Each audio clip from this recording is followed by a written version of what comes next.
খুব important match Chennai super কিংসের বিরুদ্ধে কেকেআরের, এবং সেই ম্যাচটা নিয়েই তোমাদের সঙ্গে কথা বলবো।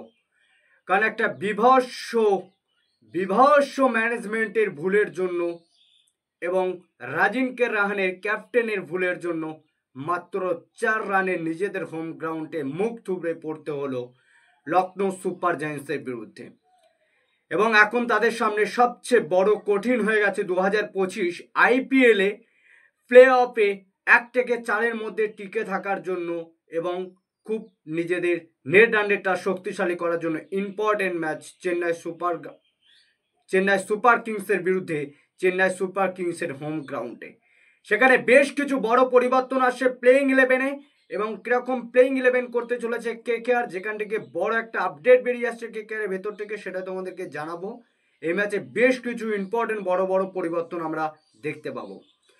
যদি প্রথমে কেকেআরের প্লেইং 11টা নিয়ে কথা বলি, মানে যে প্লেইং 11টা কদিন খেলছে সকলের আশা করি মনে রয়েছে সেই প্লেইং 11টা, তবু আমি একবার তোমাদেরকে মনে করে দিচ্ছি। কুইন্ডিক ডিকক, সুনীল নারিন, রাজিনকে রাহানে, ভেঙ্কটেশ আয়ার, রঘু রাজবংশী, রিঙ্কু সিং, রাসেল, রমদীপ সিং, হর্ষিত রানা, বরুণ চক্রবর্তী এবং স্পেনসন জংশন।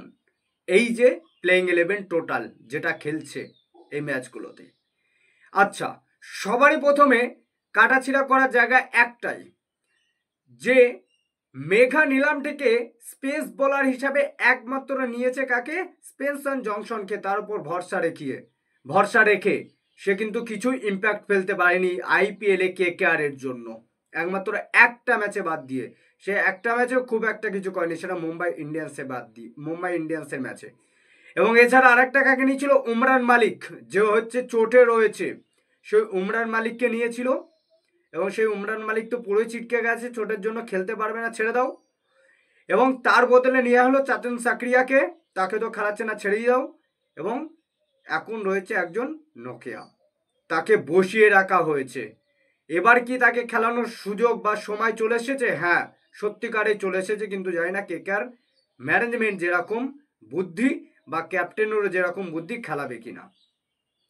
এবার যদি বলি চেন্নাই গ্রাউন্ডে সবচেয়ে ইম্পর্টেন্ট হয়ে উঠবে কি? স্পিনার। কারণ আমরা চেন্নাই সবগুলো ম্যাচগুলো দেখি এবং চেন্নাইকে হোম অ্যাডভান্টেজ দিয়েই থাকে চেন্নাইয়ের পিচ থেকে, যেটা হচ্ছে স্পিনার পিচ তৈরি করা হয়।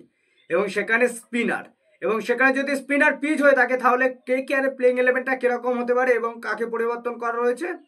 যেখানে হচ্ছে ওপেনিংই প্রথমে পরিবর্তন করা রয়েছে কুইন্ডিক ডিকক, তাকে সরিয়ে দিয়ে এবার গুরবাজকে খেলানোর সময় হয়ে গেছে এবং গুরবাজকে খেলানো উচিত এই ম্যাচের জন্য। এবং কুইন্ডিক ডিকককে আশা রাখি আরও একবার এই ম্যাচের জন্য হয়তো ভরসা রাখবে, সরাবে না, এই ম্যাচটা লাস্ট আগে দেখবে, না হলে হয়তো গুরবাজকে নিয়ে আসবে। আর কুইন্ডিক ডিকক শুধু একটা ম্যাচে ভালো পারফরমেন্স দিয়েছে, ম্যাচ জেতানো উইংস খেলেছে, এছাড়া আর কিন্তু কিছুই খেলেনি। এবং তার সঙ্গে সুনীল নারিন খেলবে।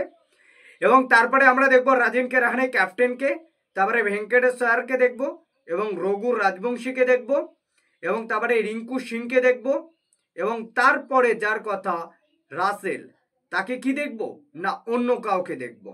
আমি আপাতত এখন রাসেলই ধরলাম, রাসেলই থাকবে। এবং তারপরে আমরা কাকে দেখবো? যেখানে হচ্ছে তোমার বলা যায় স্পেনসন জংশন খেলছিল, তার জায়গায় আমরা স্পিনার আসতে দেখব এবং মঈন আলীকে খেলতে দেখব। এবং তারপরে দেখব হর্ষিত রানা, বরুণ চক্রবর্তী, এবং ইম্প্যাক্ট প্লেয়ার হিসাবে বোলিং কাজে লাগলে ভৈবাহারাকে খেলিয়ে দেওয়া হবে।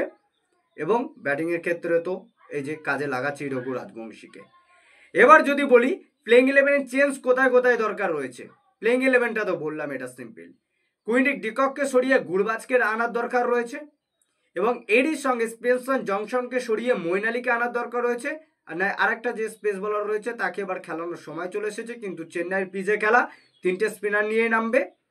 এবার এরপরে হচ্ছে রাসেলের জায়গায় কিন্তু খেলানোর দরকার রয়েছে, ভীষণভাবে ইম্পর্টেন্ট।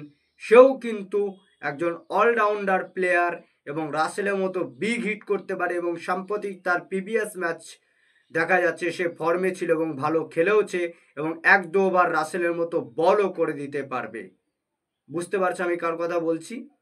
যাকে হচ্ছে তোমার রাসেলের পরিবর্তে টিমে নেওয়া হয়েছে, আমি সেই প্লেয়ারটার কথাই বলছি তোমাদেরকে। এবং রাসেলের বিরুদ্ধে সেই প্লেয়ারটাকে খেলানোর দরকার রয়েছে, আমি যার কথা তোমাদেরকে বলছি আশা করি সকলে বুঝতে পেরেছো। এবং সেই প্লেয়ারটাকে যদি খেলায় কেকেআর, তাহলে রাসেলের পরিবর্তে তাকে খেলানো উচিত এবং সেই প্লেয়ারটা ভীষণভাবে ইম্প্যাক্ট হয়ে উঠবে রাসেলের পরিবর্তে, কারণ সে ব্যাটিং করতে পারে। সে হচ্ছে রমেন পাওয়েল। সে হচ্ছে অলরাউন্ডার, সেও একজন অলরাউন্ডার এবং সেও বড় হিট করতে পারে। এবং রাসেল যেরকম ফর্মে রয়েছে, রাসেলের পরিবর্তে তাকে খেলালে সে কিন্তু ব্যাটিংটা ভালোভাবে দিতে পারবে। এবং আমি যে প্লেইং ইলেভেনটা আমার পার্সোনালি আমি একটা সাজিয়েছি, সেই প্লেইং ইলেভেনটা তোমাদেরকে বলি।